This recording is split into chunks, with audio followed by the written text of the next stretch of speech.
começar a iniciar esta sessão com algum atraso. Eu tinha aqui um discurso à Fidel Castro, portanto vou abreviar, a ver se começamos a perceber. Os verdadeiros protagonistas que são vocês e são aqui os convidados que vão intervir mais diretamente. Portanto, esta sessão aqui inicial chama-se Mensagem de Boas-Vindas. Portanto, bem-vindos a todos aqui à Escola Superior de Biotecnologia, portanto, em nome da direção da Escola Superior de Biotecnologia aqui da Católica Porto. Como sabem, portanto, esta organização é da Câmara Municipal do Porto, através de uma iniciativa que se chama, deixem-me ver se não me engano, Porto Cidade da Ciência, não é? Portanto, em que nós somos co-organizadores e também temos a colaboração, neste caso, das firmas Alga Plus e Adama. E, portanto, agradecemos, obviamente, a todas estas organizações a confiança que depositaram em nós. Estamos aqui na Biotecnologia, portanto, presumo que já fizeram aqui uma visita às instalações, não foi? Portanto, já fizeram o que eu costumo chamar aqui o Grande Prémio da Biotecnologia, não é? E, portanto, viram quais são as nossas atividades, que se centram essencialmente na área da biotecnologia, evidentemente, com ligações e aplicações na área alimentar, na área ambiental, agora na área da nutrição e na área da saúde e bem-estar, que é uma área importante para nós, e portanto parece particularmente adequado nós estarmos a receber aqui as nossas ilustres visitas, não é? Para discutir este tema de alimentação e coração, não é? E agora lembrei-me que ser da direção de uma instituição nesta altura, não é particularmente crítico também para o coração, e portanto é importante eu estar aqui hoje. Bem, eu tinha, digamos, se calhar poderia fazer um pouco a história da biotecnologia e das nossas áreas de atividade, mas penso que já estamos um bocadinho fora de tempo. E, portanto, eu gostaria de começar por apresentar as pessoas que vão aqui intervir diretamente. Eu presumo que tenham este programa. Presumo que sim. Portanto, temos aqui uma tertúlia, a tertúlia do coração, e vamos ter aqui a doutora Maria João Pinto, que está ali à minha extrema-direita, não é? Já agora uma apresentação breve. A Maria João Pinto é licenciada em Ciências Históricas, ramo Património, tem uma pós-graduação em Ciências Documentais pela Universidade do Porto e encontra-se neste momento a frequentar doutoramento na Universidade de Granada. E, portanto, desempenha funções de coordenação dos serviços de biblioteca e gestão de informação da Católica. Era disso que estávamos a falar há alguns minutos. Também tenho o prazer de ter aqui à minha esquerda, neste caso, o professor doutorado em Ciências Biomédicas e tem o grau de agregação em Saúde Comunitária.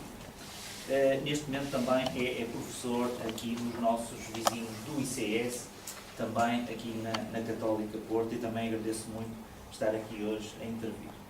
Aqui à minha direita tenho a professora Inês Tomada, que é nutricionista no Hospital CUF Porto, licenciada em Ciências da Nutrição, não é? Pela FECNAUP, mestre em Nutrição Clínica, doutorada em Metabolismo, Clínica e Experimentação, e é neste momento docente convidada também aqui da nossa escola. Portanto, let's get to business, não é? Vamos se calhar começar com a tertúlia. E o primeiro momento vai ser aqui da doutora João Pinto, não é? Se calhar nós passávamos para ali. Não vejo porquê. Não? Não sei. Não? Pronto. Não sei, você sei que sabe, mas não achas? Ouve-se. Não quiser. Boa tarde a todos e muito obrigada por terem convidado. Isto é um risco imenso, mas não é da minha responsabilidade que segue. Isso é dos responsáveis aqui da biotecnologia. Antes de mais, um pedido de desculpas. Eu estou com uma folha, não consigo, não trouxe óculos e não consigo, portanto, o pecado é não ser a partir do livro, mas peço desculpa, foi realmente um recurso de última hora, tive que recorrer ao aumento, coisas que a idade não perdoa. Então, como foi pedido, era se eu colaborava de alguma maneira aqui hoje nesta tertúlia, e por se tratar de coração, foi-me dada a liberdade de escolher 2 poemas sobre o coração. E é só isso, foi a liberdade de eu escolher, e por isso vocês farão o favor de vou partilhar convosco, espero que seja também do vosso agrado. Então o primeiro será o poema do coração, do António Gedeão.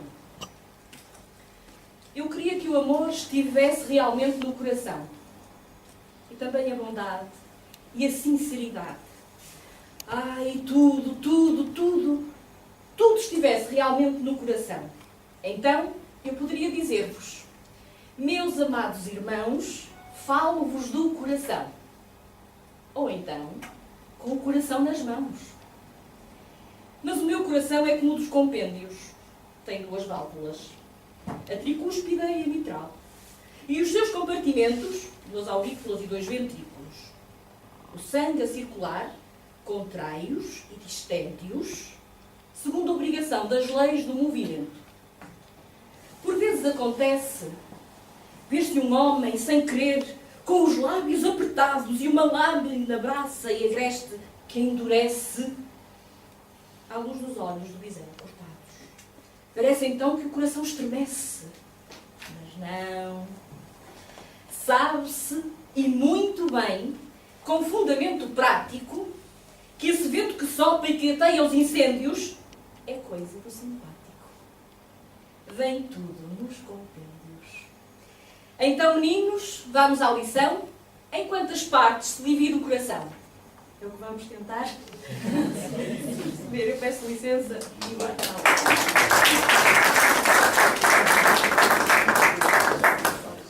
Não muito bem.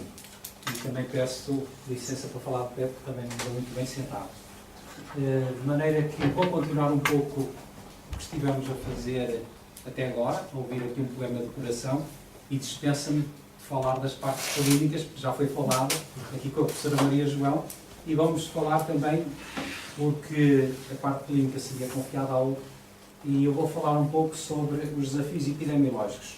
Eu não sabia bem como era a composição desta nossa Assembleia, mas penso que é muito fácil vocês perceberem o que é a epidemiologia. Já toda a gente percebeu, provavelmente, que é estudarmos a saúde em diversas dimensões, tendo em conta que ela, fundamentalmente, se dirige ao povo. Por isso é que dizemos que... não é aqui no outro slide.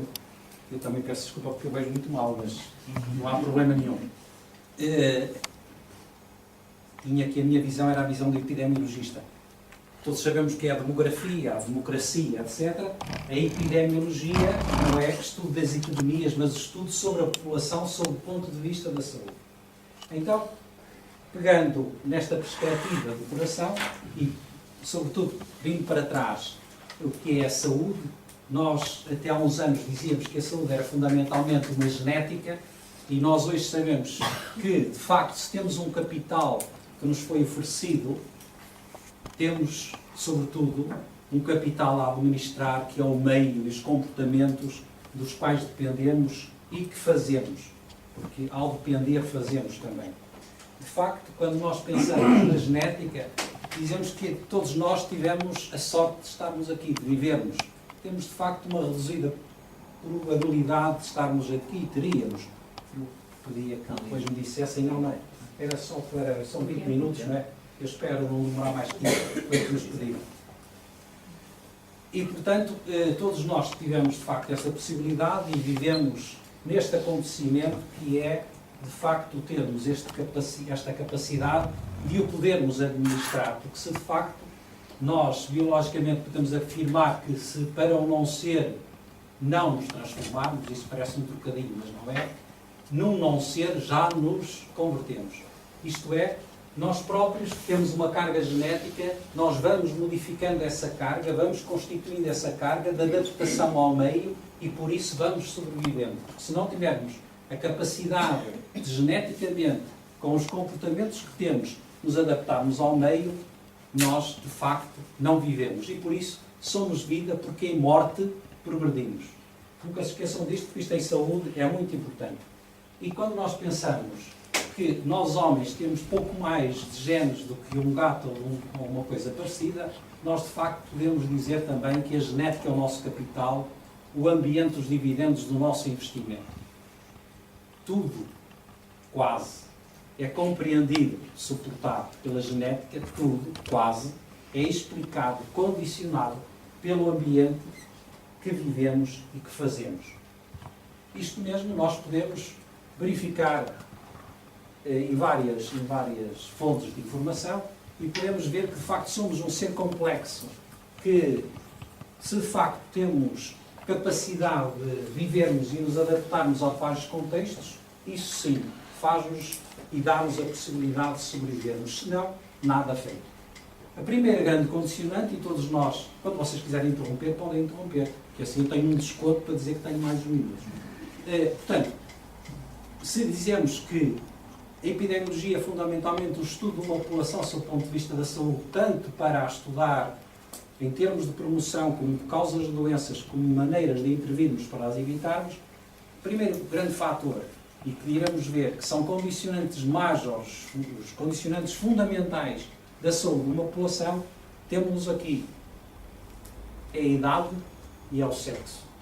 São os dois grandes fatores que nos condicionam desde que nascemos, desde que fomos concebidos, não é desde que nascemos, desde que fomos concebidos. E claro, quando nós pensamos nisto e pensamos nas pirâmides etárias portuguesas, e quando pensamos no que nos poderá acontecer daqui por uns anos, dentro da melhor perspectiva do que será a teoria da nossa evolução, nós começamos a condicionar-nos. Será que ainda como povo português, como raça lusa, nós sobreviveremos? Isto é, de facto, é um grande desafio. E, portanto, se calhar, o primeiro e o maior desafio será reproduzam-se, caros portugueses. Porque senão, não adianta investir em saúde, porque rapidamente teremos pouca hipótese. Alguns indicadores demográficos que nós podemos ver, e eu chamava a atenção, isto aqui é talvez, então, que é isto, poderemos ver, temos aqui, não sei se vocês lá atrás veem, mas eu aqui vejo mal, mas vocês veem? Nós temos a natalidade, temos a mortalidade e depois temos o índice sintético de fecundidade. E vocês vejam que se nós, para termos um índice razoável, nós precisávamos de 2,1, e vejam quantos na Europa têm. Se precisávamos para termos uma sobrevivência demográfica da população, vejam onde estamos. E, portanto, estamos um bocadinho afastados. A nossa esperança de vida, de facto, tem aumentado, mas não por aí além, e provavelmente poderá estar a acontecer que essa sobrevivência esteja a ser diminuída por vários fatores, nomeadamente pela antecipação da morte. Temos aqui vários indicadores também, e vocês, são dados os últimos dados e mais recentes, relativamente aos dados publicados. E temos, não vale a pena estarmos a melhorar mais, porque eu tenho bastantes slides e talvez não vale a pena isso. Uma das coisas importantes que nós poderíamos e deveremos pensar é como acontece o nosso percurso biológico. Isto é muito simples de perceber, mas é importante por causa de algo que vou dizer à frente e que praticamente duplica este slide.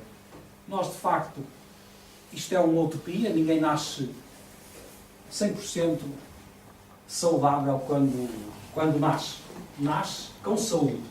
Saúde, que nós poderíamos dizer 100% de saúde, e que equivaleria a não termos a capacidade de adaptação. Alguns nascem com mais ou menos capacidade, mas temos um fim certo. Este é sempre certo. Entretanto, acontecem-nos coisas de antecipações que podem ser as tais alterações subclínicas, a própria manifestação da doença, isto pode ter retrocesso, e podemos ir para a cura, ou para a morte antecipada, ou para a morte programada. O importante seria nós morrermos saudáveis. Isso era o nosso grande desafio. E isto é, de facto, o real, que é um desafio em termos de saúde comunitária muito importante. Então, de que é que morremos em Portugal? Só o demográfico, uma das tabelas, também da última que está publicada, e vemos que, fundamentalmente, são as doenças do aparelho circulatório que mais pesam na mortalidade, seguida dos tumores malignos. Isto em termos brutos, porque se nós considerarmos a mortalidade em termos de idade específica, assim não acontece. Depois temos o diabetes, os acidentes, que são coisas importantes que iremos ver, relativamente aos anos de vida potencialmente perdidos. Em termos de intervenções importantes, e estamos a falar, dizíamos há pouco, as doenças nunca acontecem isoladamente. Isto é, uma doença do coração é uma doença do coração, é simultaneamente uma doença dos vasos, é uma doença generalizada a todo o corpo. Uma doença da pele, é uma doença da pele, mas generaliza-se a todo o corpo. Nós não somos compartimentos estanques, mas temos reflexos focados principalmente sobre determinados órgãos. E quando isto acontece, o coração, claro que surge em termos de patologias como de facto uma bomba que se desgasta bastante, embora a responsabilidade não seja diretamente dessa bomba, porque temos também outros músculos, tanto ou mais esforçados que o próprio coração e que não se esvaem tão depressa. O coração tem características importantes que depois levam a essa situação. Em termos de doenças a nível europeu, nós temos as doenças do coração, temos as outras doenças de acidentes vasculares cerebrais, que se poderiam agrupar, e depois temos outras. De facto, isto para os objetivos de desenvolvimento do milénio são coisas muito importantes que se colocam em termos de charneira, em termos de fatores que vão ser condicionantes, por um lado, fatores de risco, e por outro lado, fatores determinantes. E o primeiro fator determinante, também vai ser importante, que eu vou focar a seguir, vai ser a pobreza.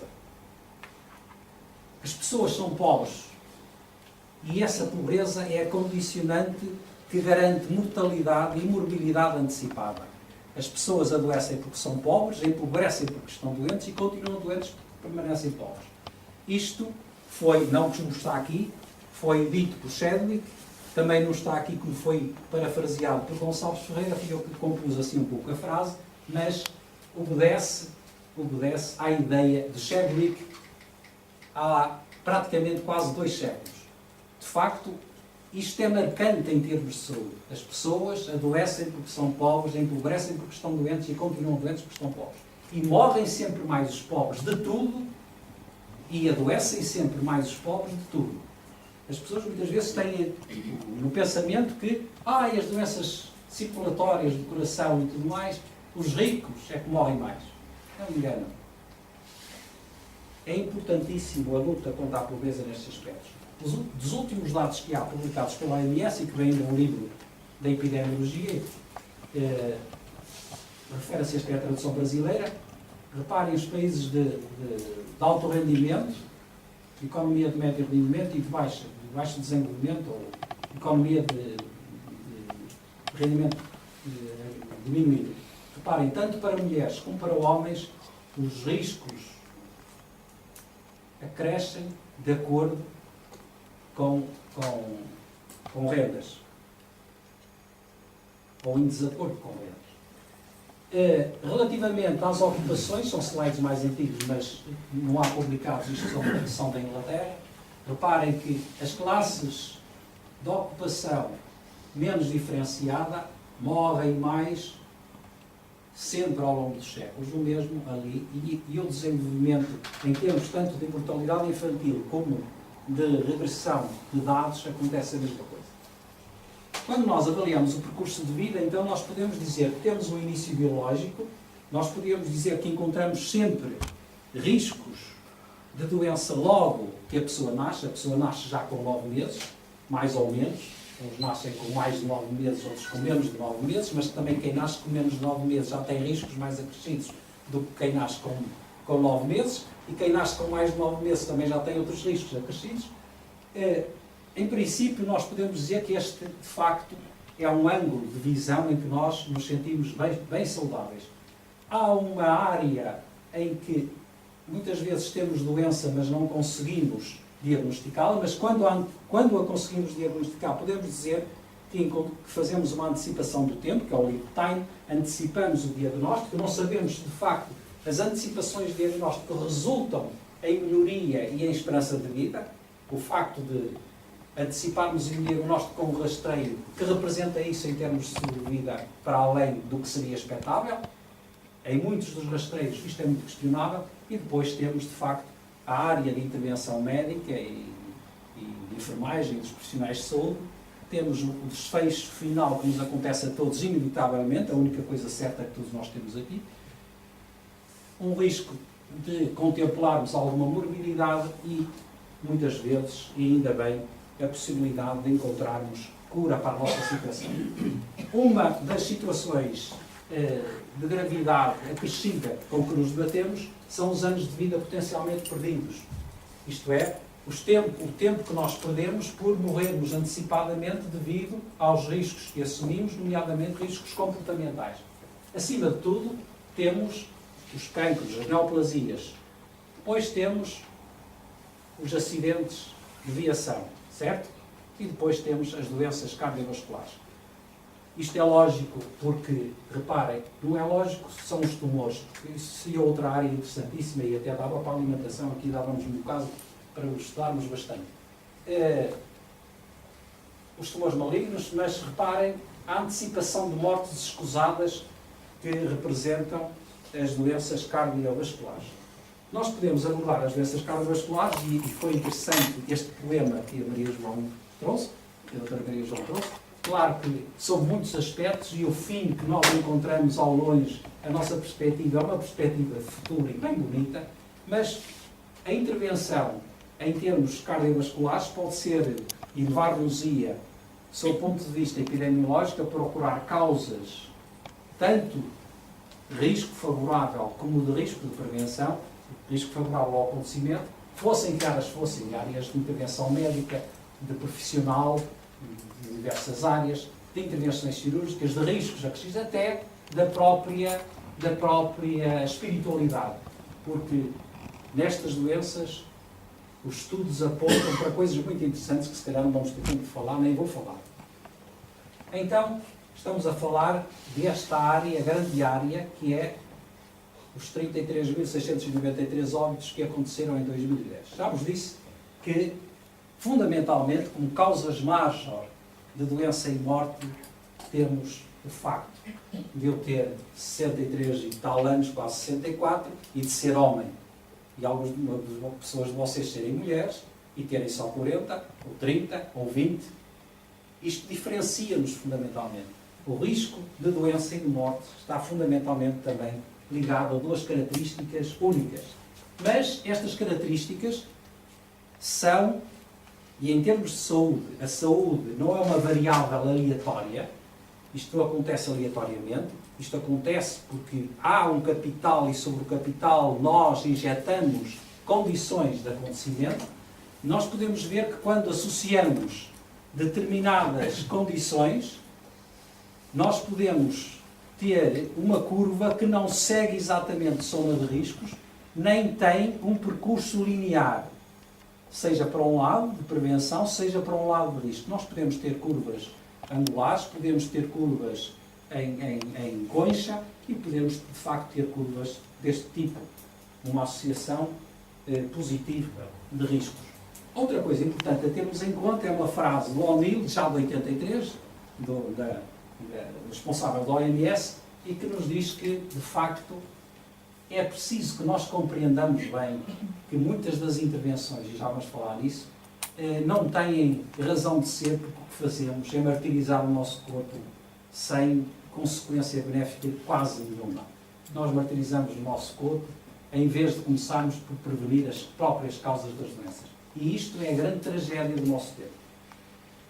E outro dos aspectos importantes é que os hospitais provavelmente não podem, senão curar, entre aspas, senão 10 a 20% das doenças, entretanto, são intercorrentes. E uma das coisas tão simples como esta, eu podia-vos trazer dezenas de slides deste tipo, é o que acontece, por exemplo, quando nós pensamos na febre reumática, que fundamentalmente atribuíamos como o grande sucesso da penicilina. A penicilina aconteceu aqui.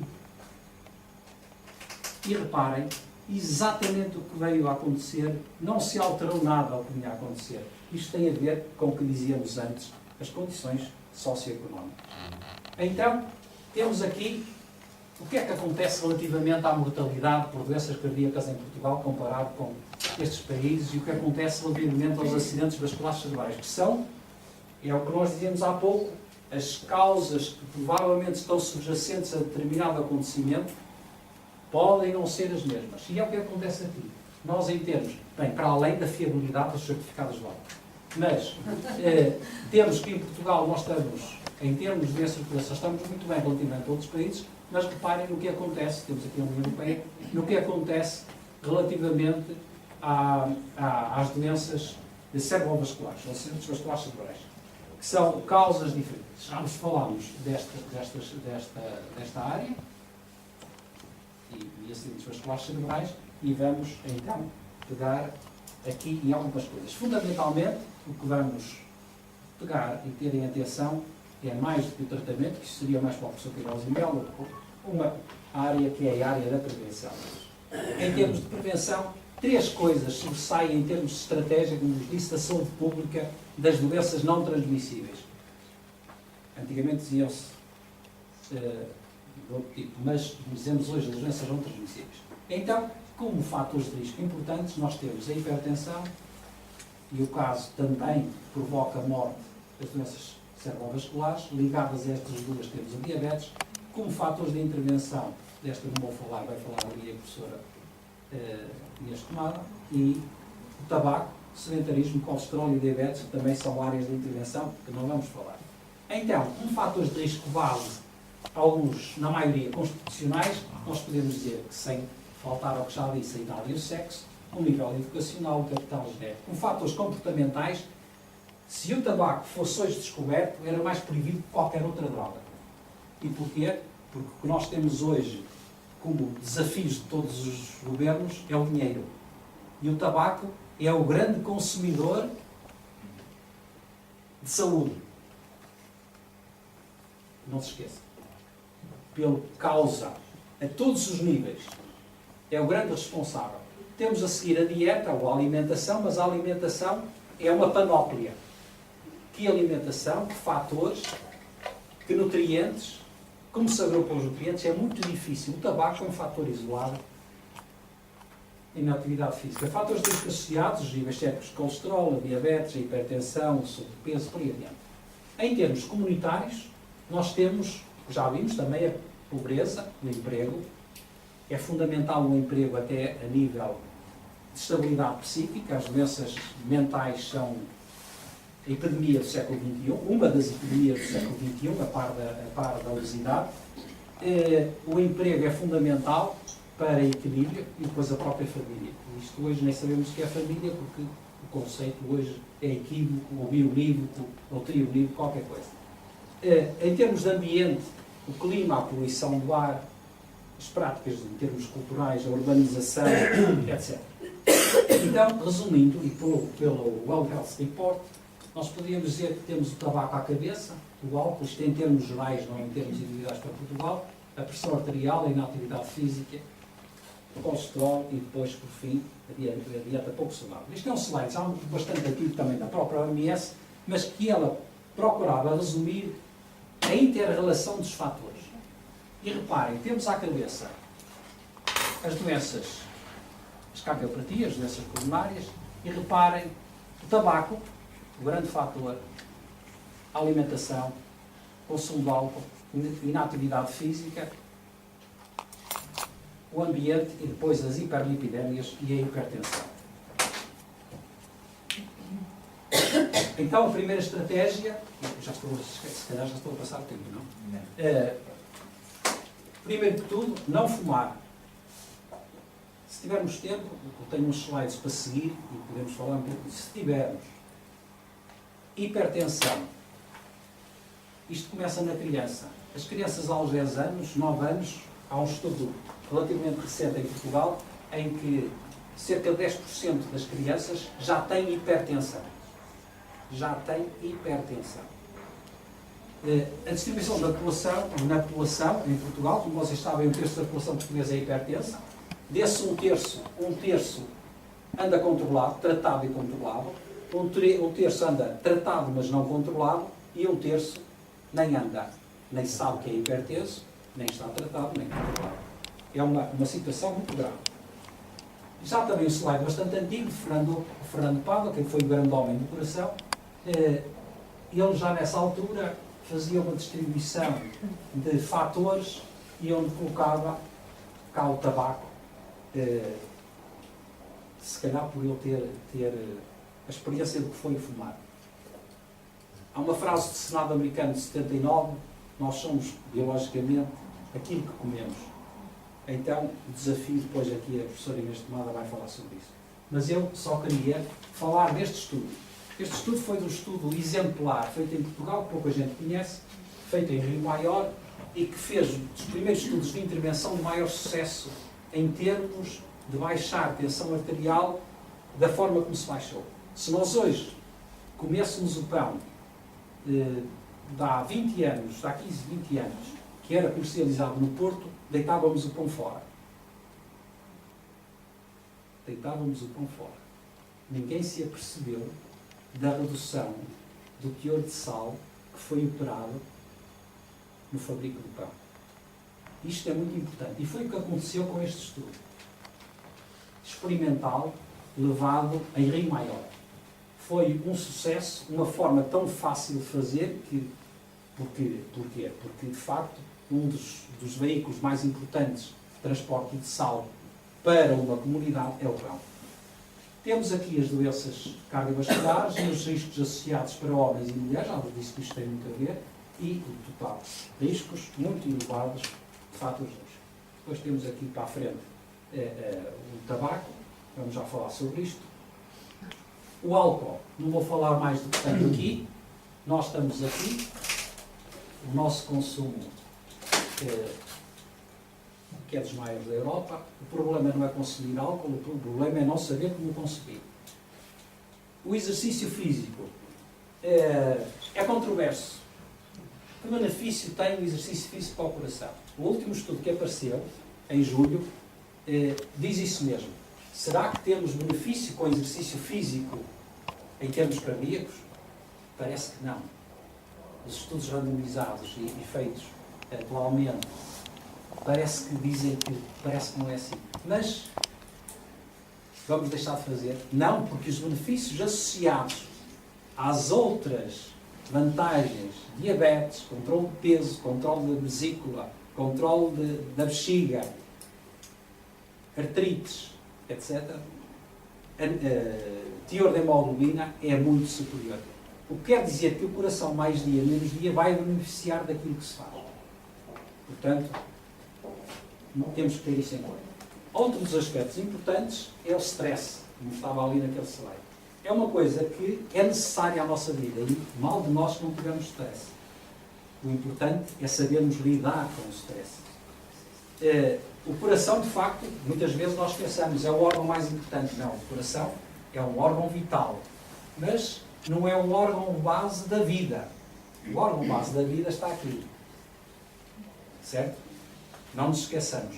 E, portanto, se nós conseguirmos fazermos a nós próprios um certo controle, provavelmente conseguimos chegar a essa fase. Tenho que tempo? Tenho mais? Ainda tem tempo. Tenho. Então, o tabaco é o fator que isoladamente mais contribui para a degradação da nossa saúde. Nunca esqueçamos isto. Se tivermos de intervir, vamos tentar reduzir, que é o que já vamos ver. Quem fuma, nós não somos contra o tabaco.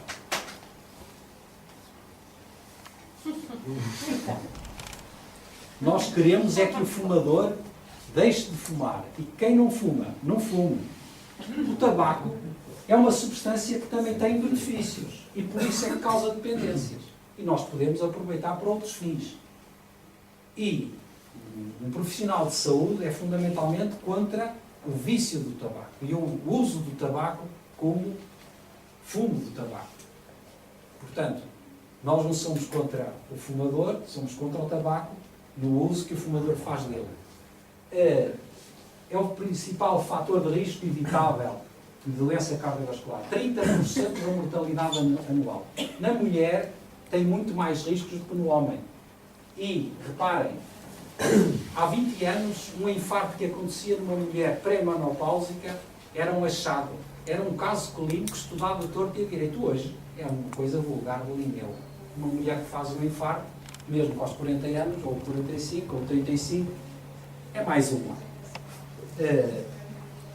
Outros fatores de risco, portanto, o aumento cinético do risco cardiovascular. Um deles é a arteriosclerose. Já dissemos que isto anda tudo interligado e, fundamentalmente, o coração adoece porque as artérias adoecem.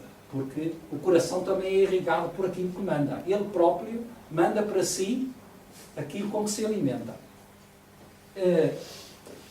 Vamos andar para a frente, se não tem medo. O perfil lipídico, claro, como já vimos, e depois o facto de fumar, que faz com que a resposta cardíaca ao exercício seja diminuta e, portanto, sendo o tabaco responsável, o fator mais importante responsável da morte súbita.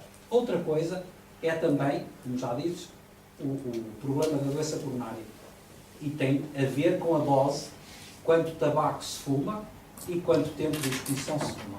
O Frankenstein, que é um estudo que praticamente determinou todo o que nós hoje, eu ia dizer sabemos, não é sabemos, mas conduzimos como fatores de intervenção em termos de saúde populacional, nomeadamente em termos de análises clínicas, veio deste estudo, o Framingham Study.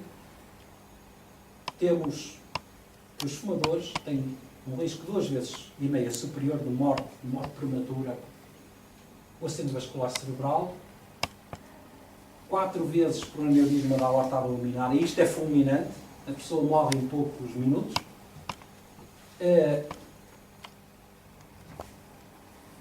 Deste estudo, sabemos que há um risco 2 a 4 vezes superior de desenvolverem doença coronária e o dobro do risco de sofrerem um AVC, mas uma coisa que muitas vezes não falamos, que é a doença arterial periférica. A pessoa que vai a caminhar e que tem que parar a meio das escadas porque tem uma dor que diz que é uma queima na perna, que vai a começar a correr e tem que parar porque não consegue, e o que provavelmente está a fazer é uma artéria periférica muito importante. Agora isto é que me interessa e é aqui que eu quero chegar, por isso é que eu tinha tempo só para dar estes 3 slides. Richard Dahl, que foi o grande homem do cancro, e daquele que mais desenvolveu estudos nesta área, nomeadamente dos efeitos sinérgicos ou isolados, tabaco, álcool, comportamentos, uma série de comportamentos, e também aqui desenvolveu, foi o primeiro homem que fez um estudo relacionando cancro do pulmão e tabaco nos médicos britânicos, diga-se, os médicos. E o que é que se conclui no estudo, num dos estudos que ele fez? Os fumadores que abandonam o hábito antes de 50 anos diminuem em 50% o risco de morrerem nos próximos 15. Isto é muito importante. Nunca é tarde para deixar. Além dos efeitos a nível pulmonar, que é muito importante, mas isto não estamos a tratar disso. Os que param antes dos 30 anos diminuem quase totalmente o excesso de risco. Isto não vamos falar destas 12 horas e 72, mas passados 1 a 2 meses há uma melhoria do paladar e do olfato, além da pele e de outras coisas. Decorridas 2 semanas a 3 meses, o risco de ataque cardíaco começa a diminuir. Aos 15 anos de abstinência, o risco é igual ao do não fumador. Praticamente desapareceu o risco. Não sabemos o que lá fica, porque o nosso organismo tem memória e as nossas células também. Mas pelo menos parece que em epidemiologia a gente, quando não sabe, não afirma a certeza. O prognóstico e a recuperação dos doentes é muitíssimo diferente, seja ele fumador ou não fumador, e então, por onde intervir, por onde começar? Nós sempre, a toda a hora, nunca parar, desde que somos pensados como seres que podem vir, até seres que nos pensamos que vamos ir.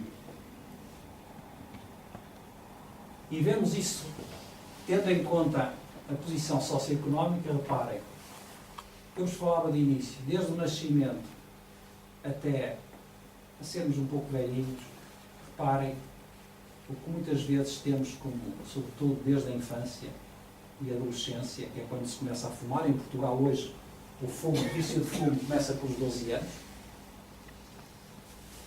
Não se esqueçam disso, aos 10 já há muito, mas em termos de prevalência.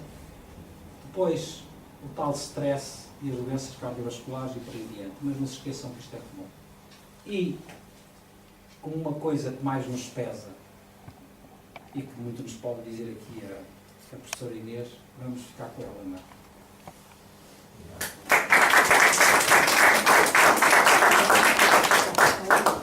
Muito obrigado. Eu acho que de qualquer alguém tiver desde já alguma questão, Sim, se quiser. colocar enquanto. Isto é uma tertúlia, portanto é suposto ser uma conversa. Estejam à vontade. Até porque é que as senhoras têm essas vantagens todas? As São mais senhoras- baixinhas, são mais As senhoras são um ser poupado. A natureza poupou-as. Enquanto, isto é a minha teoria agora, eu digo porquê. A natureza poupa a mulher enquanto a mulher consegue dar algo de retribuição à natureza. Isto é a minha teoria. E isto, Mas há idade fértil. exatamente. Quando a mulher deixa de estar em idade fértil, desde que ela não assuma comportamentos de risco, a natureza protege. E, portanto, a mulher é sempre um ser protegido. Até pelo facto de ser mais pequena, de ter um metabolismo menor, e, portanto, todas as doenças que tem, normalmente, a levam a ter melhor vida e melhor capacidade de sobrevivência. Quando a mulher adquire comportamentos, portanto, eu costumava dizer, quando dava aulas, minhas meninas, vocês copiem tudo dos homens, menos os vícios. Menos os vícios. Porque isso é que está, de facto, a degradar a saúde da mulher. A mulher tem riscos imensamente acrescidos com o tabaco. Nomeadamente o cancro. Era quase impossível. E nunca encontrei, quando fiz doutoramento, uma mulher com 10 anos com cancro da mama. Nem mulheres com 20 anos com cancro do colo do útero. Mas isto dava-nos uma longa história. Mas a epidemiologia tem coisas interessantíssimas. E isto podíamos levar lá. Portanto, a mulher é um ser poupado quando a mulher, de facto, leva uma vida compatível com o que a natureza tem ordenado. Quando a mulher adquire hábitos que não são compatíveis com isso, ela pesa e pesa bem.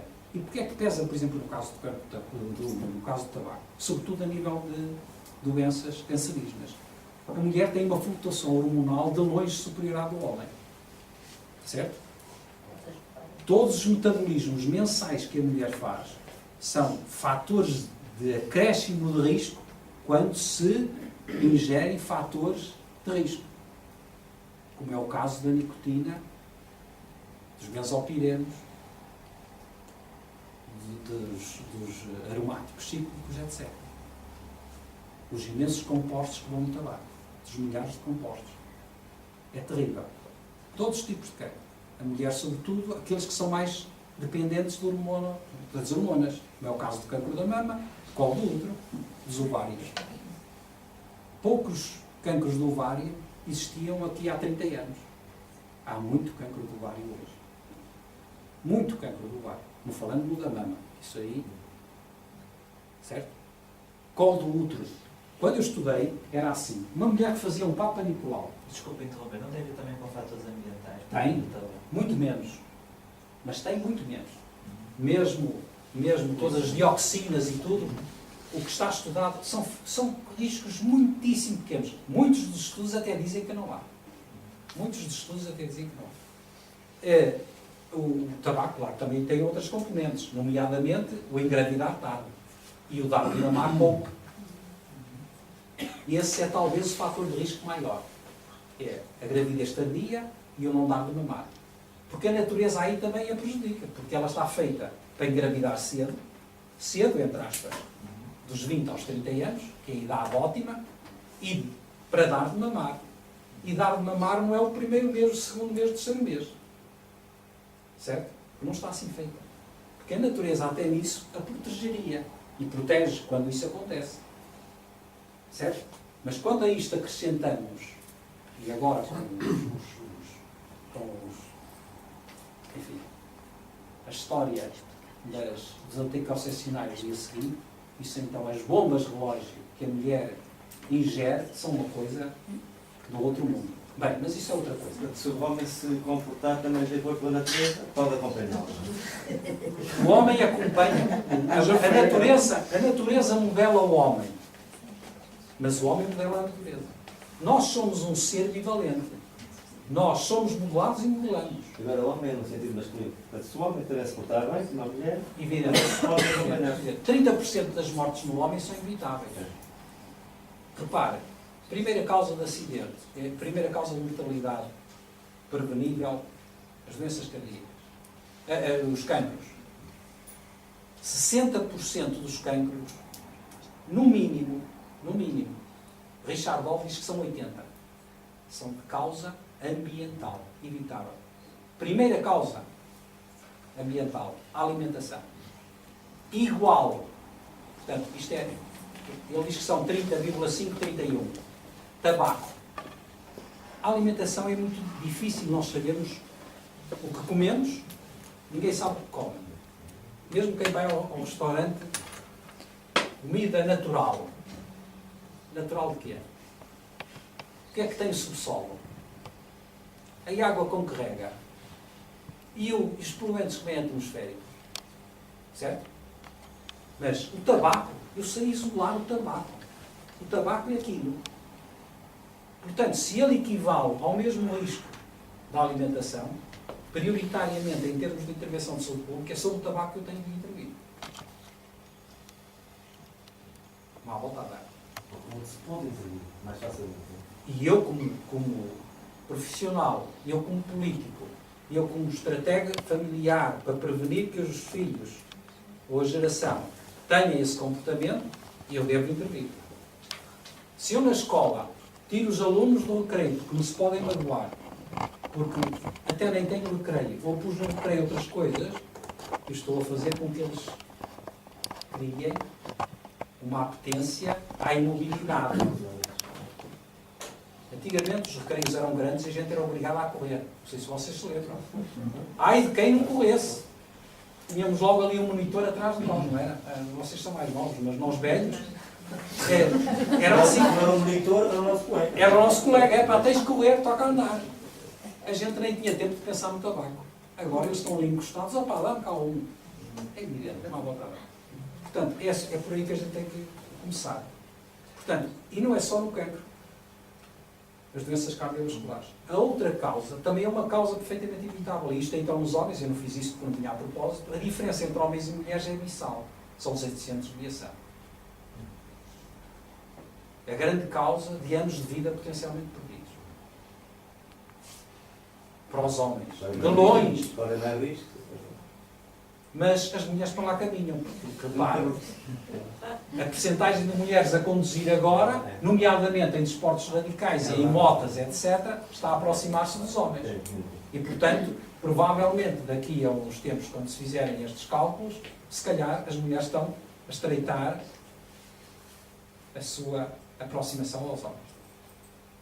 Mas há um fator que hoje a publicidade que se faz, não é? Nos vários tipos de alimentação que nos são induzidos, nomeadamente nas crianças, etc. Isso nós acabamos de ter imunes ou não somos É o impotentes. que eu lhe dizia. A gente não sabe o que come. Não sabe o que come. Não há volta a dar. Nem come aquilo que quer. Somos injetados Muitas por cima. vezes não comemos aquilo que queremos. Vai ao supermercado, eu queria aquilo, mas não há. Mas vai comprar aquilo, que pensa que é bom e que era o que queria, mas afinal não é o que queria. Não há volta a dar. Mas é que nós temos que viver com isso. Agora, que também temos que pensar assim, se a alimentação é o fator major de responsabilidade da nossa estrutura biológica, o que é certo é que nós hoje vivemos muito mais do que vivíamos. É bom não esquecermos. E se nós hoje temos padrões de saúde que temos, e se fundamentalmente eles estão ligados a fatores socioeconómicos, de certeza que o grande fator socioeconómico que implementa o nós chegarmos a esta esperança de vida é a alimentação. Basta vermos a estatura, que também é um risco. Quanto maiores, pior. Quanto mais altos, pior. E quanto mais gordos, pior. Mas é isso. Se nós hoje sobrevivemos mais, quer dizer que estamos em melhor situação. Não temos volta a dar. Certo? Mais, Nada. Se esclareci. mais alguma questão? A pergunta final, morre-se mais de fratura ou de fome? Morre-se das duas coisas. Tanto o risco é o emagrecido, como o risco é o obeso. Vou-se dizer quanto os ricos comem muito, têm muitas doenças, e a fratura, não é? E os pobres morrem à fome. Mas Quem é que morre Sim. mais? De fartura ou de fome? Fome. De fome? Fome. A fome é maior risco do que Eu sei que era o que- contrário. que- Devido às doenças. E sabe porquê? Porque depois, o problema está aqui depois, então aqui entra o fator de acompanhamento tecnológico e médico. Porque normalmente os ricos depois tentam pagar aqui os erros que fizeram, enquanto que o pobre não. Mas, mesmo em termos de risco para a saúde, os primeiros anos são fundamentais. Sobretudo na criação de imunidade. E se nós não estamos bem alimentados, não temos capacidade de o desenvolvermos. Porque, repare, nós para caminharmos precisamos ter substrato. Um carro sem gasolina não anda. Se eu estou com fome, não me apetece caminhar. Se não me apetece caminhar, não desenvolvo o músculo. Se não desenvolvo o músculo, não desenvolvo imunidade. Não desenvolvo resistência. Não desenvolvo hemoglobina capaz de me suster e de me oxigenar, mesmo da parte cerebral. Tudo isso vindo da fome para fazer. E, sobretudo, da má qualidade alimentar. Porque outra coisa que acontece no empobrecido é a incapacidade de selecionar o alimento. Porque a alimentação razoável, equilibrada, que a professora Inês deve dizer, não é alimentação cara. Antes, pelo contrário. E se nós estimulássemos a alimentação equilibrada e, entre aspas, natural, seria muito barato e embaratecíamos mais essa alimentação. Repare no que acontece com o setor dos hortícolas, frutas e hortícolas. E o nosso país poderia ser praticamente quase de graça uma coisa dessas, porque temos condições excepcionalíssimas, tanto de fruta como de hortícolas. Todo o ano. Todo o ano. E, portanto, se nós com isto desenvolvêssemos uma pesca, ao fim de contas, o que faz a dieta mediterrânea? Nós temos todas as condições melhores que qualquer outro país, quase, de ter isto. E não sabemos tirar partido. E somos capazes de comprar uma fruta muito bonita de fora.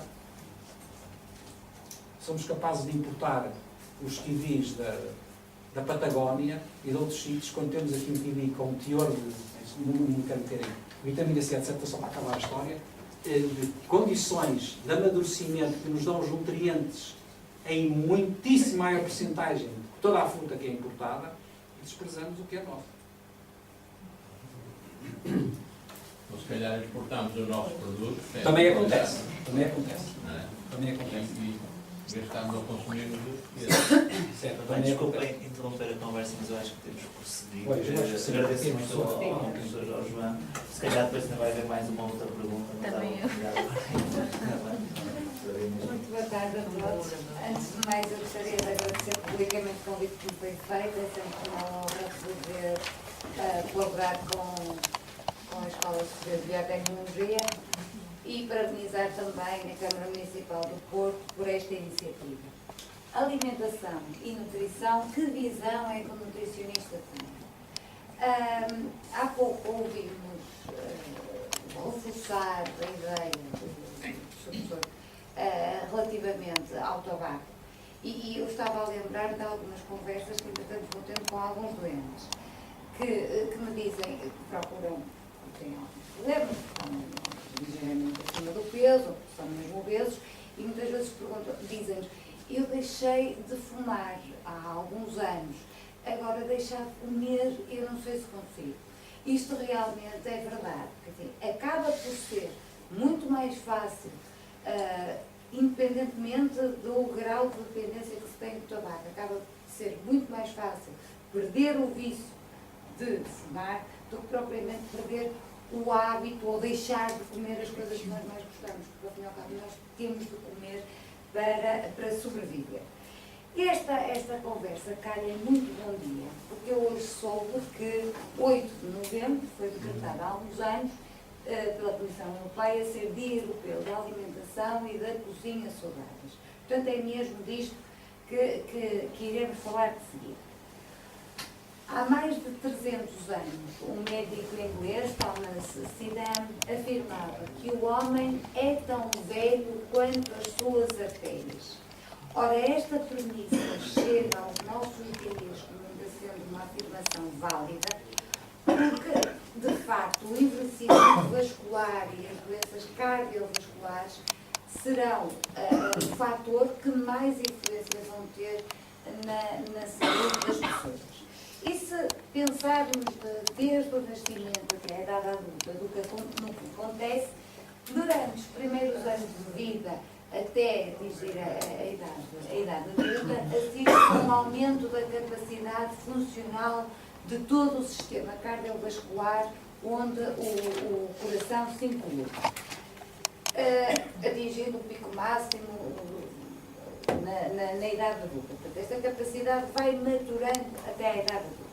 Período a partir do qual naturalmente começa a decair. Contudo, sabe-se hoje que a taxa a qual esta perda de capacidade do sistema circulatório ocorre está altamente dependente não só da idade, mas esse aí é um fator não modificável, não se pode manipular a idade, mas sobretudo devido ao nosso estilo de vida, onde se inclui os nossos hábitos alimentares e a nossa atividade física, portanto, a prática de exercício. A doença cardiovascular decorre não só, como já percebemos pelo slide anterior, que a doença cardiovascular não é só uma consequência inevitável do envelhecimento, mas devido aos comportamentos que vamos tendo ao longo das nossas vidas, sofre influências também de outros fatores, nomeadamente da obesidade, da inatividade física, do sedentarismo, da alteração das gorduras no sangue, portanto, da dislipidemia, da hipertensão e da diabetes. Portanto, prevenir a doença cardiovascular, podendo atuar nos fatores que são potencialmente modificáveis, que é o caso da alimentação e do exercício, é a atitude mais racional, será seguramente a atitude mais económica em termos de saúde pública e das famílias também, e é que está acessível a todos. Portanto, dizendo que, inclusivamente, muitos autores dizem que a prevenção da doença cardiovascular será mesmo a única solução para travar o seu aumento exponencial. E prevenir através de uma alimentação saudável, que será, ou que se pretende que seja, uma alimentação para a saúde, que tem como objetivos obter ou manter o bom estado nutricional, que vise melhorar o estado de saúde, diminuir o risco de doença e, se possível, aumentar a longevidade com qualidade de vida. Há pouco surgiu uma questão relativamente se morria mais por fome ou por fartura. Fome, eu concordo perfeitamente, plenamente com a resposta do professor, mas há pouco, preciso saber distinguir o que é fome. E hoje sabe-se, fome por escassez, por não haver disponibilidade de alimentos, é completamente diferente do que aquilo que tem vindo a ser moda, entre aspas, nos últimos anos. É para aumentar a esperança média de vida, há algum recurso à restrição energética, ou seja, há alguns estudos que dizem que se o indivíduo comer ligeiramente menos calorias relativamente àquilo que lhe seria indicado, poderá ver a sua longevidade aumentar. Portanto, é diferente de fome. Nos últimos anos tem havido alguns trabalhos nesta área, muitas vezes quem não está familiarizado em concreto com estes pequenos pormenores, restrição energética muitas vezes leva à fome. Então também já não se sabe o que é fome, não é? Mas também há fome na fartura. Porque um indivíduo bem obeso pode ser um homem ou uma mulher com fome. Porque pode ser obeso, não quer dizer que ele passe fome, mas passa fome no sentido de não ter um bom estado nutricional, de não ter quantidade de nutrientes, chamamos assim, em circulação adequada. Há fome na fartura. Isto foi só um bocadinho à parte. Alimentação saudável que, apesar das múltiplas campanhas, das múltiplas intervenções que temos assistido, ela está longe de ser efetivamente e conscientemente praticada. E, de facto, quando o Instituto Nacional de Estatística nos apresenta em 2008 alguns resultados relativamente ao que realmente a população portuguesa consome, aquilo que se pode verificar é que os portugueses consomem 3 vezes mais proteínas, portanto, carne, peixe, ovos e gorduras relativamente ao preconizado pela Roda dos Alimentos, consome menos de 1/4 relativamente às leguminosas, cerca de metade dos produtos hortícolas e apenas 3/4 da quantidade de fruta que está indicada. De maneira que a alimentação saudável, apesar das múltiplas campanhas, não está realmente a ser praticada. Isto, de facto, não é mais do que a situação atual do mercado. Assiste-se ao aumento desmesurado da oferta de produtos alimentares, surgem novos alimentos todos os dias, muitas vezes de elevada densidade energética, muito à custa de grande quantidade de gordura e de grande quantidade de açúcares, mas que são de qualidade nutricional reduzida ou pelo menos duvidosa.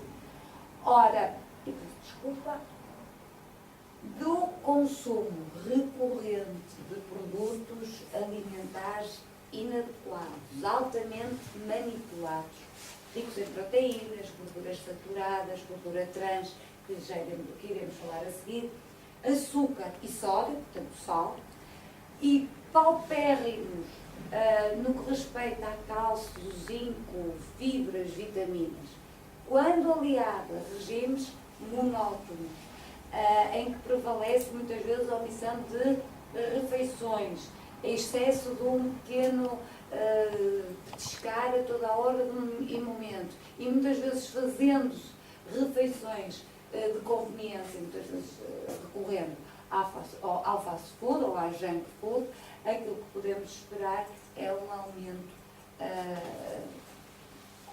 progressivo, digamos assim, da prevalência de doença cardiovascular, não só em adultos, mas aquilo que, por defeito da área à qual me tenho vindo a dedicar, mas o que preocupa mais é a prevalência da doença cardiovascular em crianças. E dou-vos como exemplo a diabetes de tipo 2, portanto, a diabetes não insulina dependente, que durante muito tempo foi associada era a diabetes do idoso,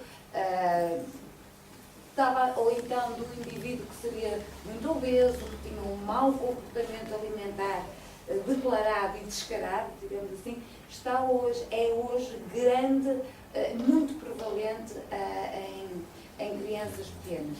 E não só, como há pouco o Sr. Professor também disse, a hipertensão, encontramos crianças pequenas com quadros de hipertensão gravíssimos, dislipidemia, já para não falar da elevada prevalência de obesidade desde muito tenras idades.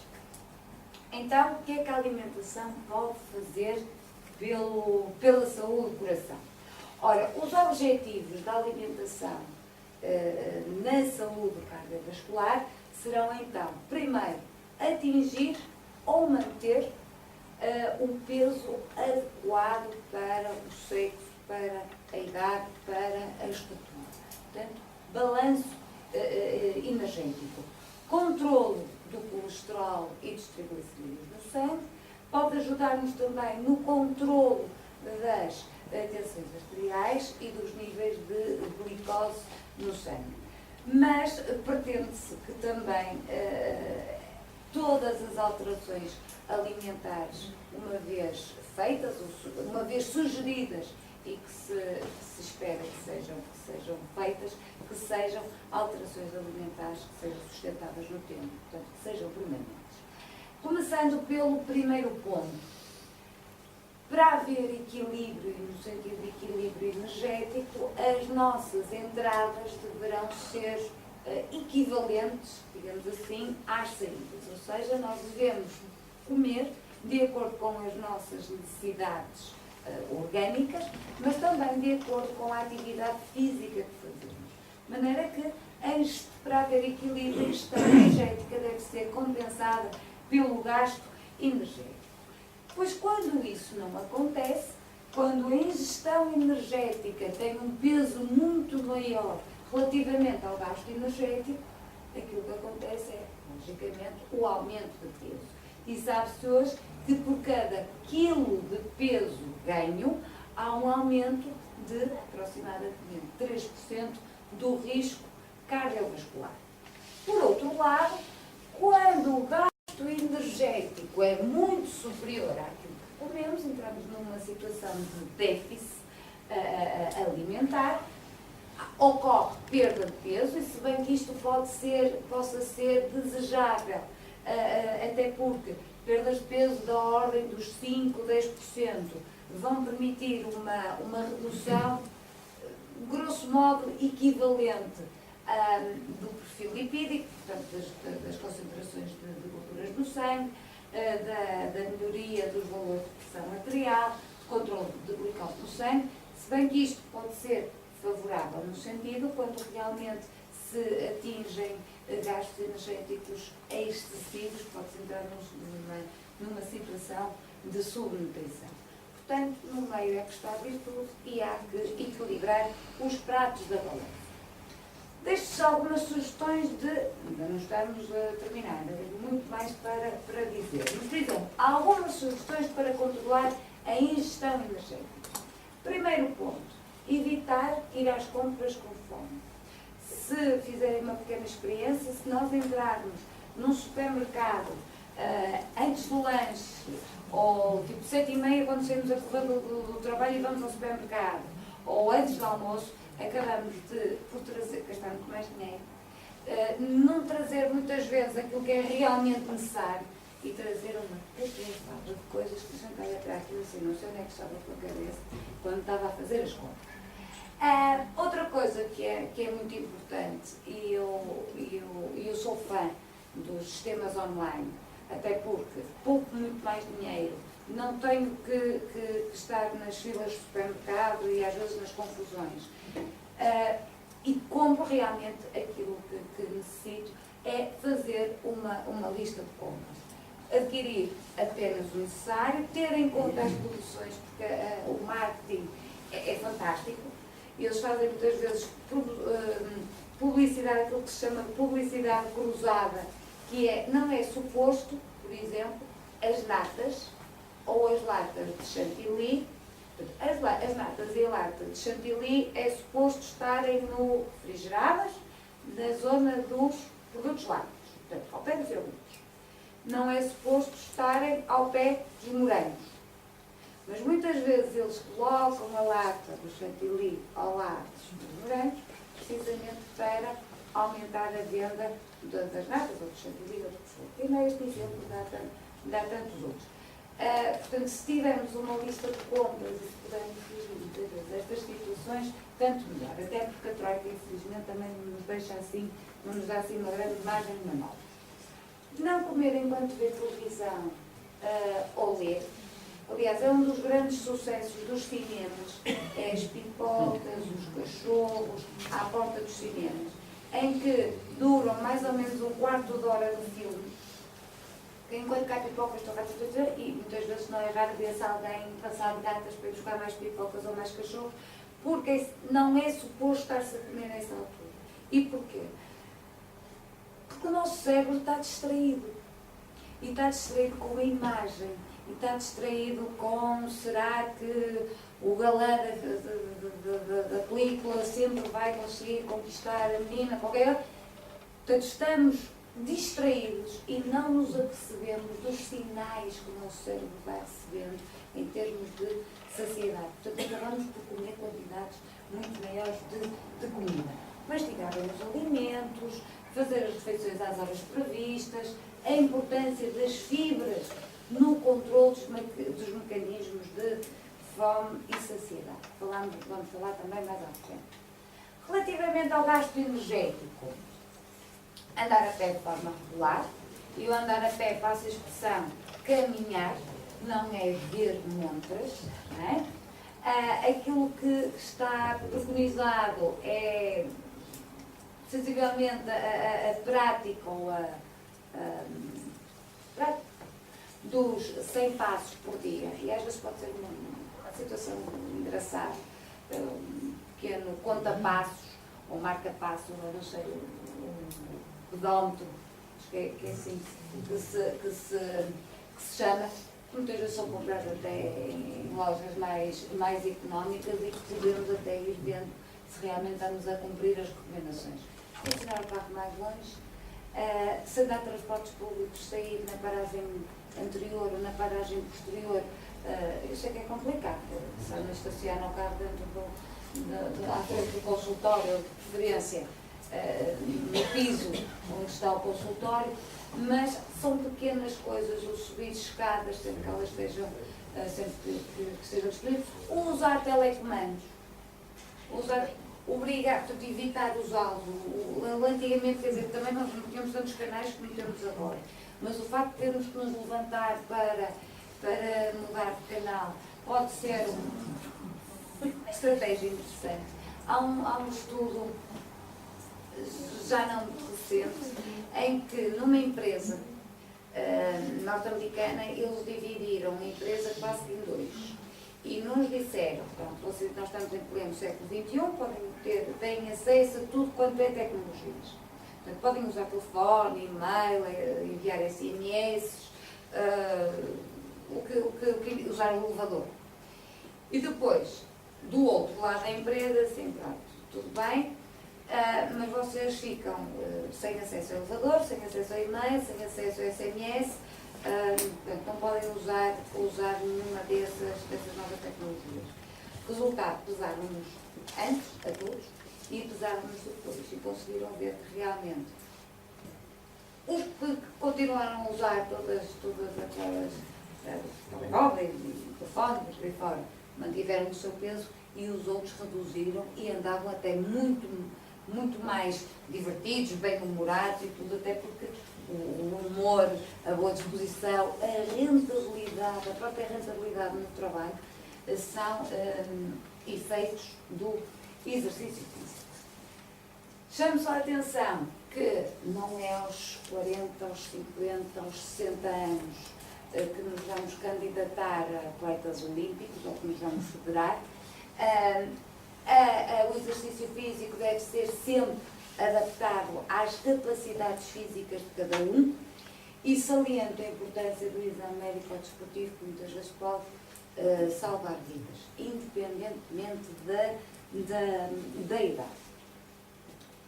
Foram alguns pontos que já fui falando: o humor e o bem-estar, rendimento laboral e do relacionamento social, mas também em termos cardiovasculares, a prática de exercício físico terá benefícios na própria composição corporal, porque vai promover o aumento ou a manutenção da massa muscular, do músculo, e promover a perda de tecido adiposo, portanto, de gordura. Aumenta a capacidade pulmonar e a resistência física e regula os níveis de HDL e reduz, portanto, a HDL são as lipoproteínas de alta densidade, aquilo que é vulgarmente chamado de colesterol bom. Portanto, aumenta o colesterol bom e é passível de reduzir os triglicerídeos. Relativamente à alimentação, alimentos frescos, locais e da época,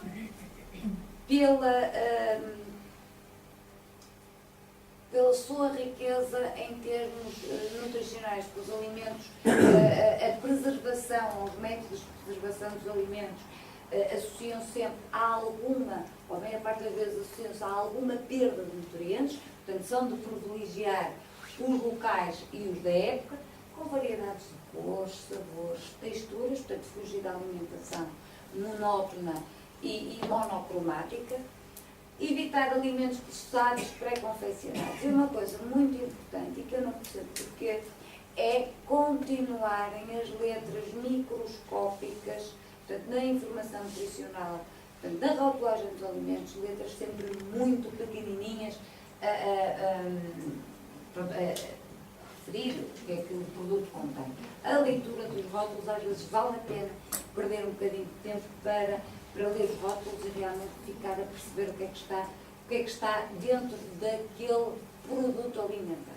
O produto alimentar é bem diferente de alimentos. E a maior parte das vezes nós comemos produtos alimentares, que são manipulados e muito pela indústria. Distribuição dos alimentos ao longo do dia e o controlo das porções do prato. Não é só ter alimentos de boa qualidade, mas também tê-los nas proporções adequadas. Mas falando em alimentos e proporções, importa falar em culinária.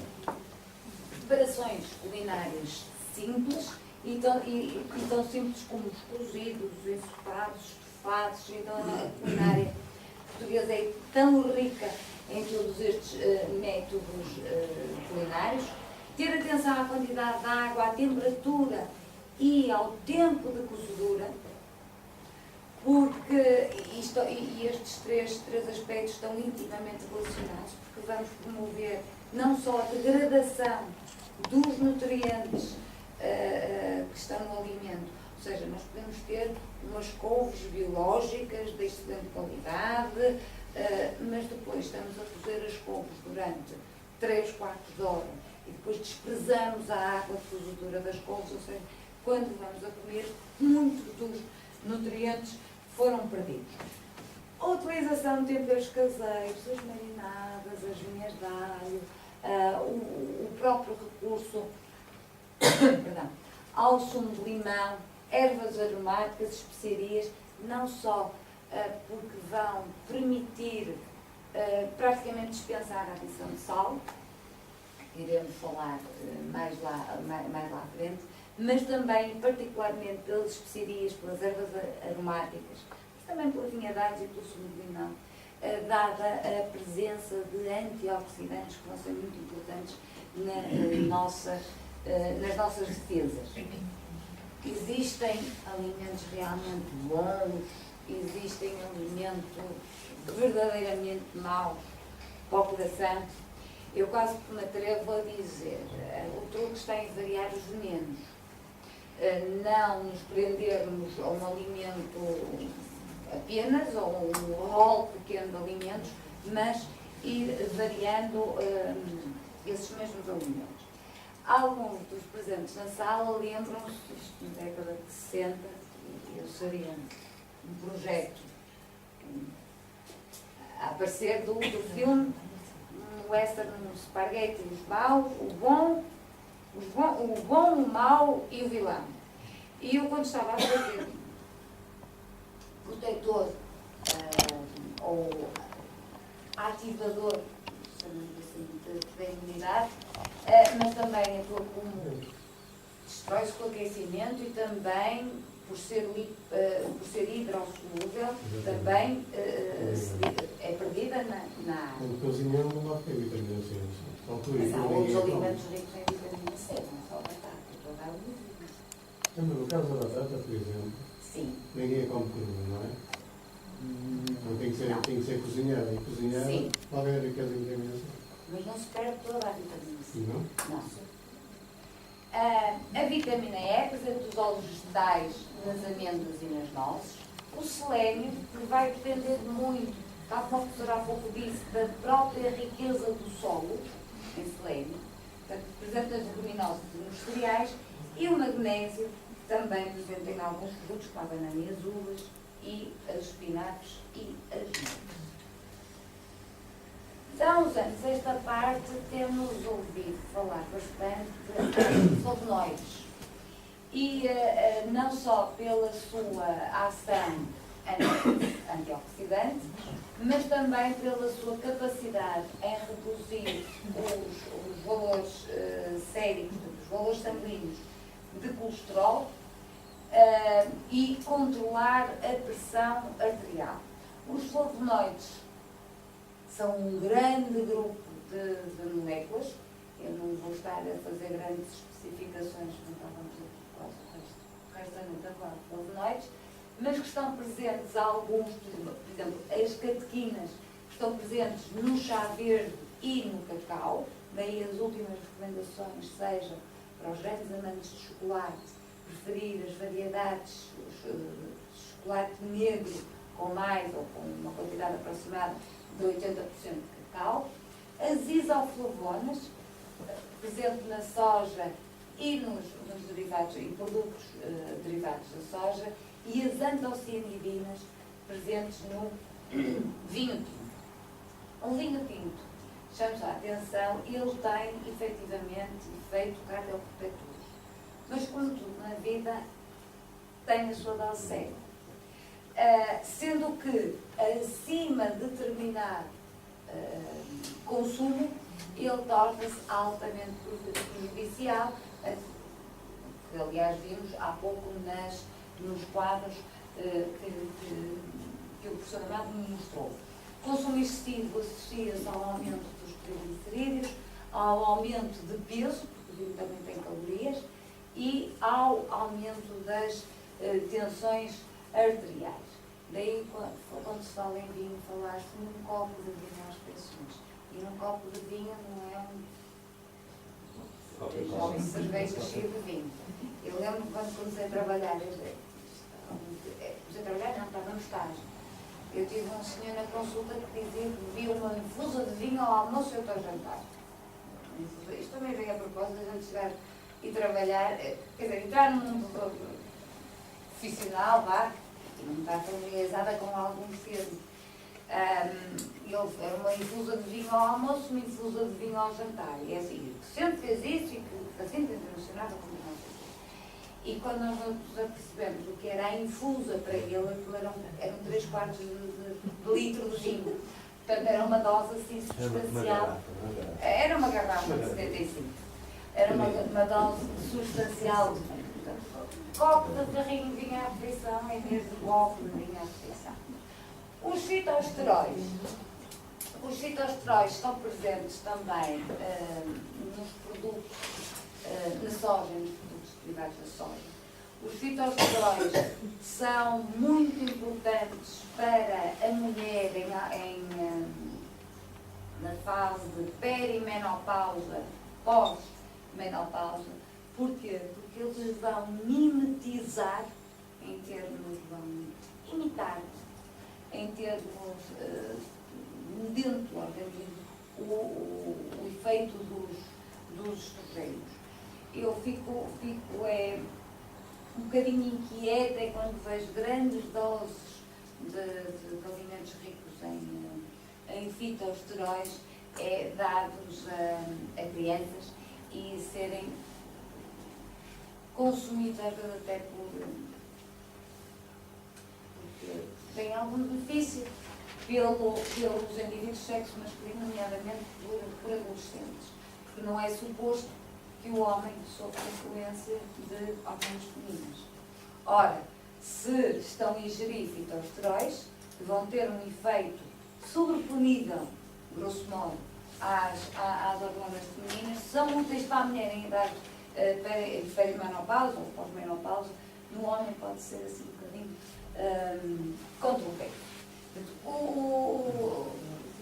Podem estar presentes naturalmente nos alimentos, como está no caso da soja, mas também podem ser adicionadas em alguns alimentos. Eu penso que vocês amanhã vão ter uma visita à Luz e será nesta área que nos vão mostrar os produtos. Vitaminas do complexo B serão também muito importantes, ele enfrenta 6, a 9 e a 12, portanto tem noutros nomes a tiridoxina, o ácido fólico e a vitamina B12 e valina. Elas vão ser importantes na saúde cardiovascular. Têm ações também, principalmente o ácido fólico e a cobalamina no próprio informação, de certa forma vão intervir na viabilidade, chamamos assim, dos glóbulos vermelhos. Portanto, o déficit associa-se a algumas formas de anemia.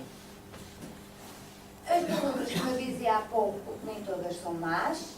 Os ácidos gordos da série ômega 3, o EPA e o DHA, o eicosapentanoico, portanto o EPA, e o docosahexanoico, estão presentes fundamentalmente nos peixes de águas frias, portanto, na sardinha, no arenque, no salmão, no atum, no bacalhau. Alguns destes peixes, nomeadamente o atum, o salmão, o arenque, o salmão nem tanto, mas o atum e o arenque podem ter, quando em doses excessivas, podem estar associados também a quantidades elevadas de metais pesados. De maneira que, neste momento, as recomendações são da ingestão deste tipo de peixe pelo menos 2 vezes por semana. Mas estão também presentes nos óleos vegetais, principalmente em cru. Portanto, óleo de soja e óleo de girassol não servem para fritar, porque as gorduras vão ser degradadas e, em vez de fazer bem, vão fazer mal à saúde. Mas e também são presentes nas algas. Tem a sua principal ação, não tem efeitos em termos de colesterol, não tem efeitos em termos de colesterol, mas tem sim em termos de triglicerídeos, portanto ajudam na diminuição dos triglicerídeos e na redução da pressão arterial. E o nosso azeite? Em relação ao salmão, há grande diferença entre o viveiro e o selvagem? Com certeza, isto e o salmão de viveiro ou o salmão selvagem acaba por ser mais ou menos de longo. Acaba por ser mais ou menos como o frango do campo e o frango de aviário. Não pode ser igual ter uma piscina de salmões em que eles crescem com objetivo, com fins de venda, portanto, aumentar a produção do que um salmão que é capturado na natureza. Eu estava só a falar do azeite. Azeite recomenda-se para tempero e confecção, reduz o colesterol mau. Está presente não só o ácido oleico, portanto, o azeite, não só no azeite, mas também nos oleofinóis, nos lãs, nozes, amêndoas. Chama a atenção para a vitamina D, enquanto a refeição cardiovascular, que nos últimos anos tem sido bastante falada e estudada, e passava já de seguida aos maus, às gorduras saturadas de trans, colesterol e açúcar. Promovem o aumento do colesterol, o aumento do colesterol que é ingerido, mas também o aumento do colesterol mau, das LDL, lipoproteínas de alta densidade. E reduzem o bom. As gorduras trans são produzidas a partir das gorduras, embora os alimentos tenham, muitos deles tenham, mas em pequena quantidade, algumas gorduras trans, a maior parte daquelas que nós encontramos são aquelas que são produzidas a partir das gorduras saturadas. Muitas vezes comparo a gordura saturada a um comboio, em que, pelo aquecimento, o que acontece neste caso, pelo aquecimento, as ligações entre as carruagens são partidas. Ele, em vez de andar nos carris direitinho, alinhadinho, acaba por se inovular todo e não exercer as mesmas ações. É isto, um bocadinho figurado, que acontece com as gorduras trans. Os alimentos que as contêm, daí a leitura do rótulo, devem ser excluídos alimentos ricos em ou que contenham gordura vegetal hidrogenada. As fontes de saturadas, isto são quase uma lista de alimentos que pertence ao senso comum, as carnes vermelhas, a carne de porco gorda, a charcutaria, aquelas coisas que sabem tão bem, mas fazem tão mal, a pastelaria, seja ela doce ou salgada, cremes para barrar, pronto, os processados, enlatados e conservas, chapo também, atenção, não se pode comer nada, não te eu às vezes digo, eu às vezes quando tenho doentes, precisamente com esta reação, digo assim, tudo bem, não pode comer nada, então vamos combinar uma coisa, vai tirar uma fotocópia à dieta e vai mandar, tal qual aqui está, e vai escrever uma cartinha ao tio Belmiro Azevedo, dizendo que não pode comer isto, portanto, que é melhor retirar do mercado, porque você não pode comer isto. E ele recebe a carta, lê com todo o cuidado, tenho a certeza disso, e diz assim, não tem problema nenhum, ainda lá sobra muitas coisas com que eu posso continuar a ganhar dinheiro. Portanto, são algumas coisas para excluir, não temos que ser também fundamentalistas. Excluir da rotina diária. Não quer dizer que uma vez não se pode só comer uma alheira, com um presunto, com um queijo, tudo. Chama a atenção aos caldos concentrados. Os caldos concentrados, eu passo publicidade, novos Magi. Não é mais do que estrugido aos cubinhos, com sal e quantidades absurdas de gordura. Colesterol também faz parte, só está presente nos alimentos de origem animal. Portanto, encontrar alguns rótulos em que não tem qualquer, por exemplo, bolachas, em que a gente vê sem sal, sem gordura, sem colesterol. Eu às vezes dá-me vontade de perguntar se terão lá dentro de bolachas, porque não é suposto a bolacha conter colesterol, porque se não tiver óleo, se não tiver banha, não irá ter colesterol. Mas muitas vezes isto é vendido assim e passa assim esta mensagem e ficamos assim um bocadinho baralhados. As recomendações são de 300 mg de colesterol por dia, é difícil de cumprir, principalmente quando vemos que apenas uma gema de ovo cobre quase as recomendações de colesterol diário. Portanto, serão de preferir carnes brancas, peixes magros e sem pele, as variedades de lácteos magras, assim como a culinária sem gordura, ou até com pouca, ou mesmo sem qualquer adição de gordura. Relativamente ao açúcar, é bom, adoça um bocadinho a vida, mas do ponto de vista nutricional podemos dizer que tem pouco interesse do ponto de vista nutricional, promove o aumento dos triglicerídeos de uma forma indireta, digamos assim, aumentam o LDL colesterol, portanto o colesterol mau, e desregula os níveis de açúcar no sangue. O açúcar não está só presente no açucareiro.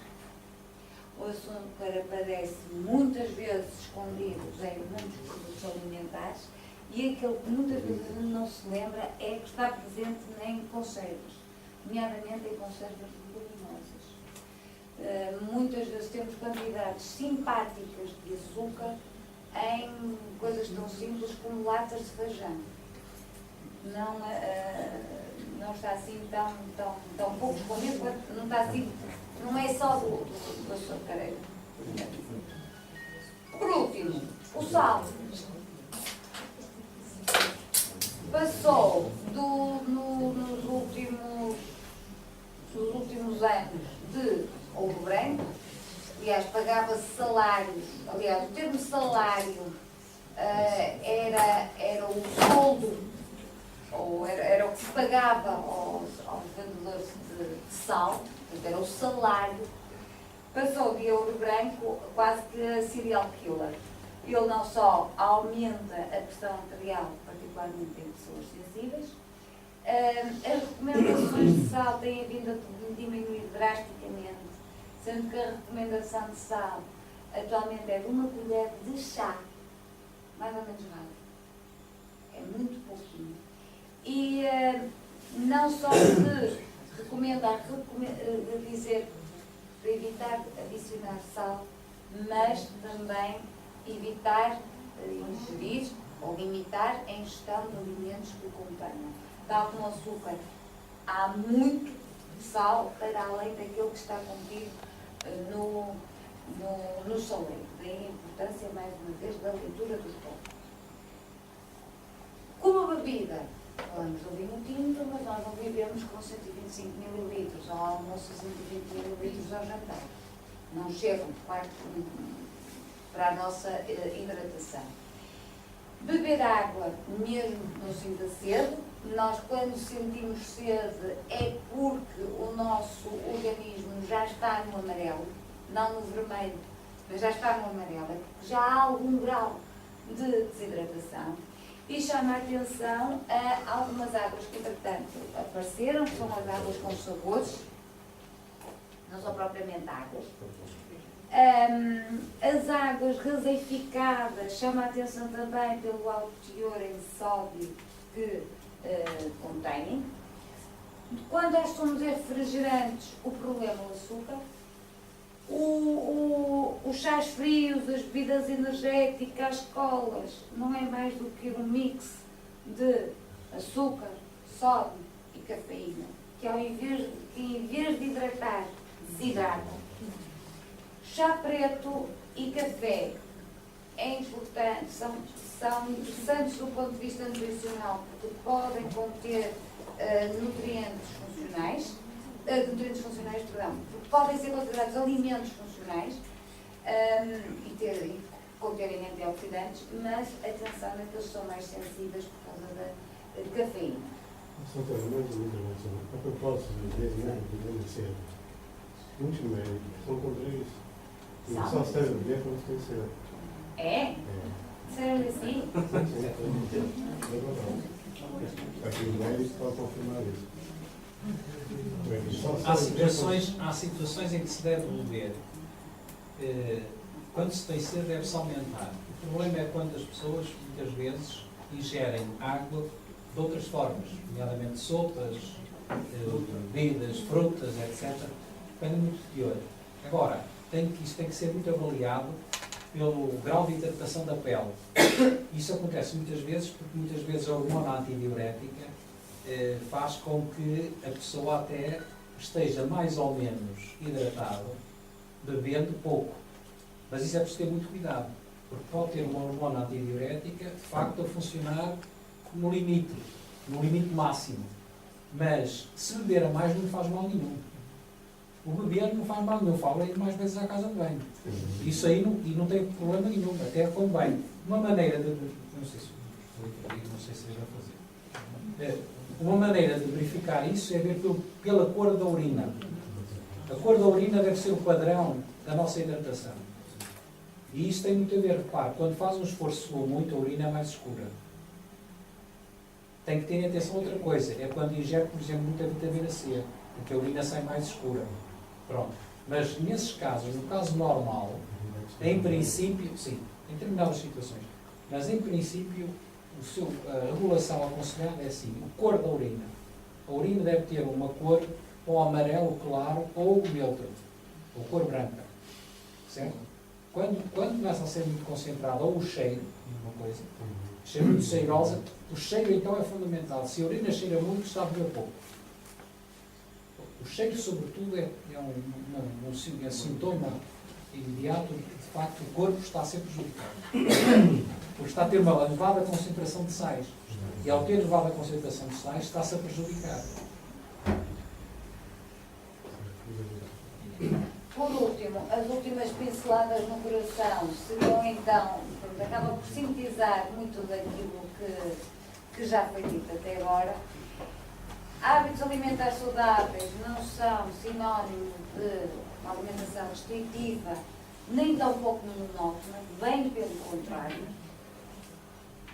E por último, mesmo para acabar, é mais fácil prevenir, é sempre mais fácil prevenir do que tratar ou remendar.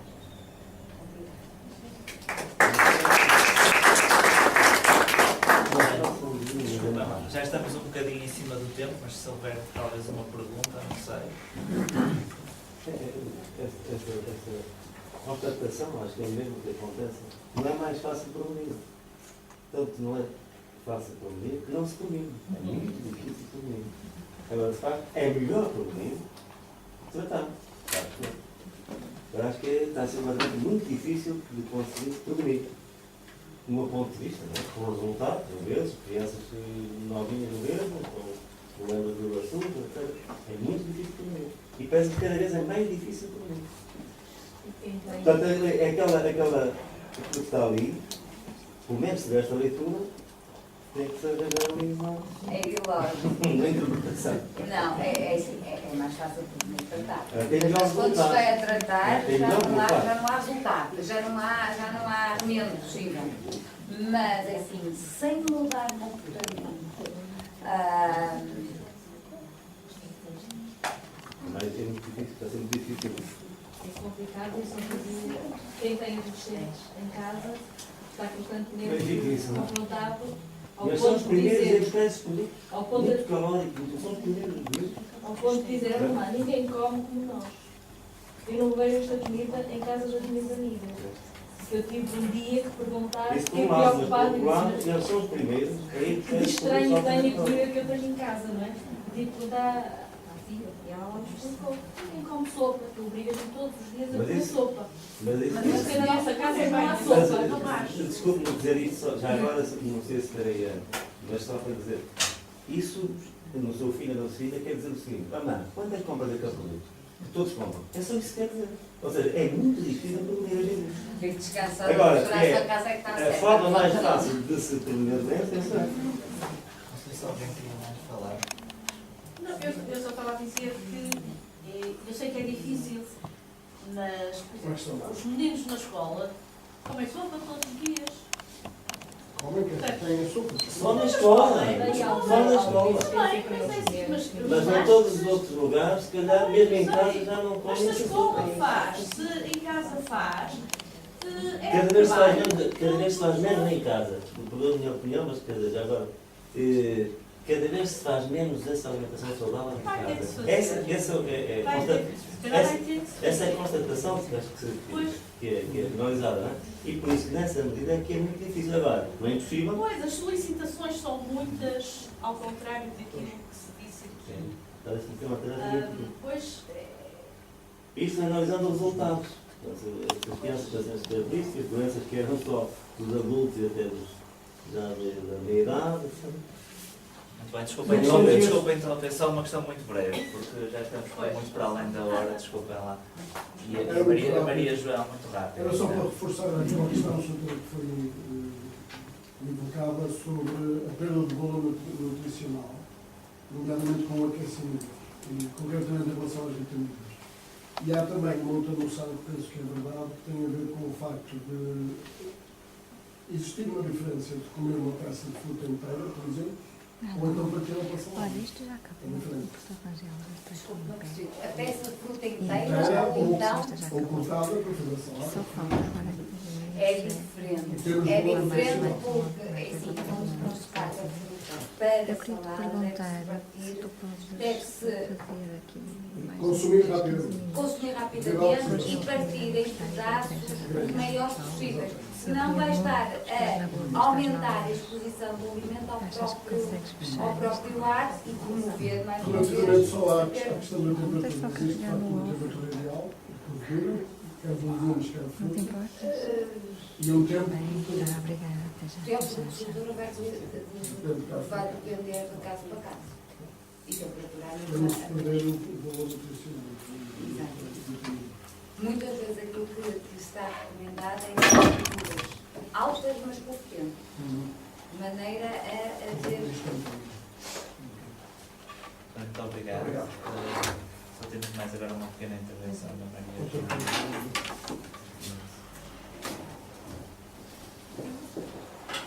como no início o Gedeão nos dizia que gostava que tudo estivesse no coração, tudo mesmo, e que nós, pelo menos na nossa cultura, o amor está no coração. Dizem os apaixonados e os menos apaixonados, e ao longo da vida achamos que o amor está no coração. Seja onde estiver, é importante pelo menos que ele exista. E então deixávamos só este bocadinho para rematar esta tertúlia com o vendaval do Miguel Torga. Meu coração quebrou. Era um cedro perfeito, Mas o vento da vida levantou e aquele prumo do céu caiu direito.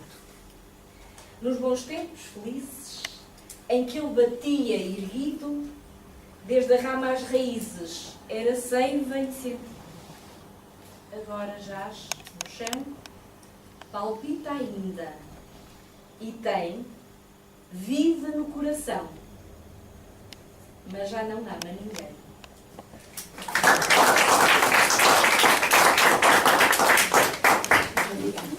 Terminam os trabalhos por hoje, não é? Já agora uma saudação a todos os participantes e aos oradores em especial. Obrigado.